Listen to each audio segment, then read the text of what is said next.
serious? What are some of the creepiest declassified documents made available to the public? Operation Northwoods. Wikipedia.org. Basically, the US.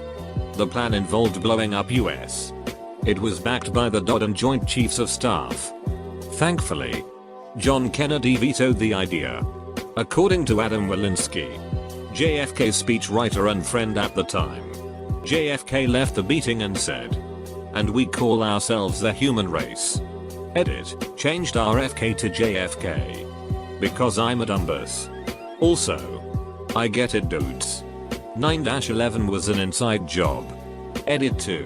My first gold. Thank you so much, kind stranger. After the My Lai massacre, killing of around 400-500 innocent civilians in Vietnam after an army troop held an entire village, the US government established a group to investigate other war crimes like this occurring in Vietnam, the Vietnam War Crimes Working Group. They found 28 massacres of equal or greater magnitude than My Lai that the public was unaware of, so literally thousands of innocent people held by US soldiers. The information has since been reclassified, but there were several journal articles on it when it was first released. Not sure if it's creepy, but certainly disturbing. Edit, here's a link to an article about it by the LA Times from when it was originally declassified if anyone is interested. latimes.com. I remember the details wrong. It was 7 larger scale massacres and 203 reported events of war crimes, murder of civilians, torture etc. The article goes into more detail. Not sure if it's declassified, but the case of Hisashi Aochi. He was a Japanese nuclear plant worker who was exposed to a lot of radiation which left him looking like a Fallout ghoul. They kept him alive for 3 months even though he was in a lot of pain. His heart even stopped 3 times in an hour, but they kept on resuscitating him. I don't know much about it, but it is interesting to read about. Says when his heart failed the last time, they didn't bring him back because his family wanted him to have a peaceful death. There's nothing peaceful about the incredible amount of pain and suffering he was subjected to. Jeffrey Dahmer's full confession. A couple of 100 pages of pure madness. Necrophilia. Dismemberment. Skinning. Lobotomy. Body part preservation. Cannibalism. Dahmer became pretty close to his interrogating detectives, Dennis Murphy and Patrick Kennedy, and provided a lot of detail to them. A lot of it in a pretty candid, offhand manner. It's incredibly hard to find Dahmer's confession online without it being behind a paywall. But it is in the public domain. So I've provided link to the PDF downloads. The first 63 pages are mainly forms and letters. The real meat of the confession starts afterwards. Part 1. Part 2. Justiceaforidom.com. Never forget that the local PD returned to Dahmer naked, beaten, crying, bleeding. Minor boy that had escaped Dahmer's grasp. Operation Sea Spray. The military sprayed supposedly harmless bacteria over San Francisco to study the spread of biological weapon attacks. It was revealed that this happened over 200 times all across the US. You have to be ducking kidding me. Alleging negligence. My grandfather wouldn't have died except for that.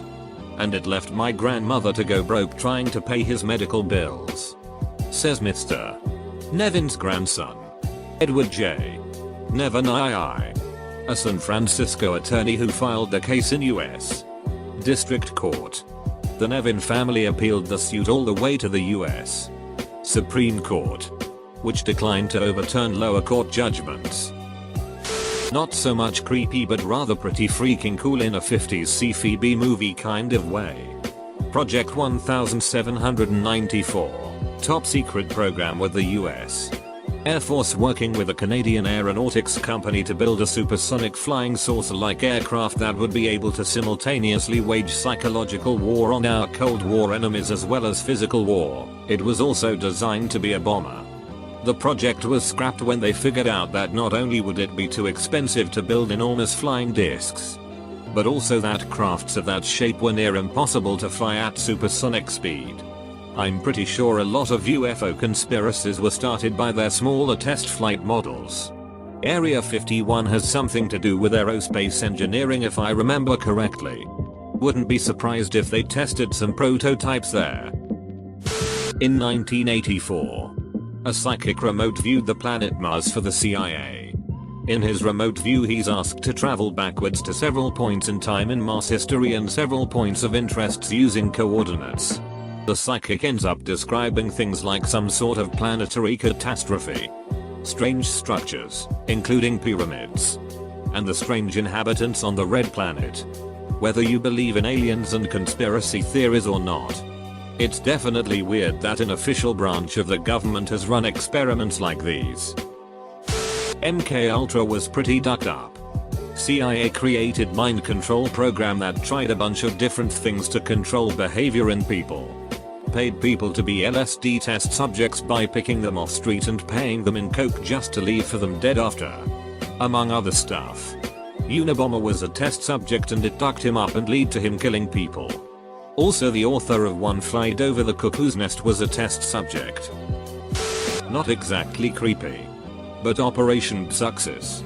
The CIA backed coup in Guatemala at the behest of the United Fruit Company and the State Department. The official CIA history of the operation is truly one of the most ducked up things I've ever read. It was also the blueprint for the Bay of Pigs and other CIA interventions around the world. The CIA was working on a heart attack gun back in the 1960s-70s. It started off as a conspiracy theory but gained enough momentum nationwide that it forced the US government's hand and they finally admitted the theory was mostly accurate. Short version. They never had a fully functional heart attack gun. But they did have a nearly working prototype. The idea was that it would have a very small projectile that would be laced with a chemical that would induce a heart attack and leave a hole smaller than one left behind by a syringe. While they never had a fully working version, they did have a prototype but abandoned the project once they more or less had to admit the conspiracy was mostly true. I find this to be among the creepiest, scariest things declassified by the government simply because of the consequences of them admitting to having been working on such a weapon. For one, it shows that the US government was very serious, at least at one point in time, about being able to take someone out with it being easily traced back to them. Whether they would have used this on private as citizens or on foreign agents is debatable. But they easily could have used it to silence people who were pushing to further advance civil rights or people who generally spoke out against the government in general. It's also scary because it makes you stop and think how many conspiracy theories are correct or at least scarily close to being correct. Disclaimer, I am not a conspiracy theorist. I do find them interesting and tend to read up about them but have never bought into very many of them. I mostly just find them interesting. Not really classified, but very creepy. The business plot of 1933, the wealthiest businessmen of America, like the names you see on banks and buildings in America today, allegedly formed a plot to overthrow President FDR and install a military leader in his place. Their choice was a US Marine general named Smedley Butler, as he was a decorated leader of the highest rank. Butler, a loyal patriot, played along until they were seriously about to attempt to collapse the US economy by holding the financial stability of the country hostage. He rolled on them and testified to Congress about the planned coup. No one was prosecuted. General Smedley Butler may be the reason the world does not, officially, have a society like the United Corporations of Rockefeller, Morgan and Chase. Source, had an activist US Gov professor. Unit 731 is completely ducked. Jesus Christ, they removed their stomachs and attached the esophagus to the intestines. Amputated arms and reattached them. Froze people's limbs then thawed them out. Just some crazy man. Not really creepy but more weird.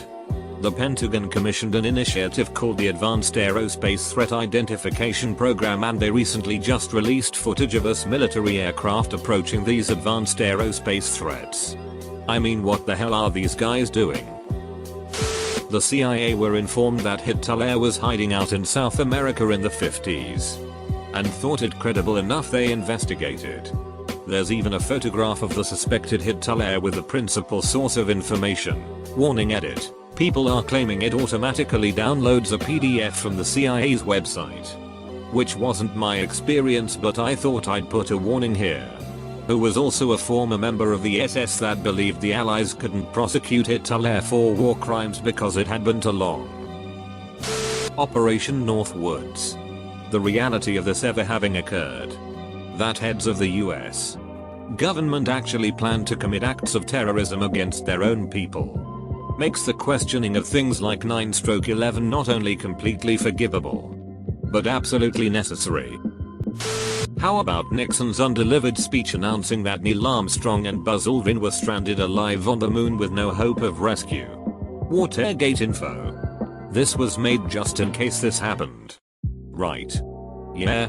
I assume they figured the speech could be adapted to other scenarios, but wanted a starting point prepared ahead of time. A man named Joseph McMoneagle claimed he had the unusual talent known as remote viewing, where he had the ability to see the world through another person's eyes at any physical place and any place and time. The CIA ran a test on him in 1984 where they tried to discredit his ability.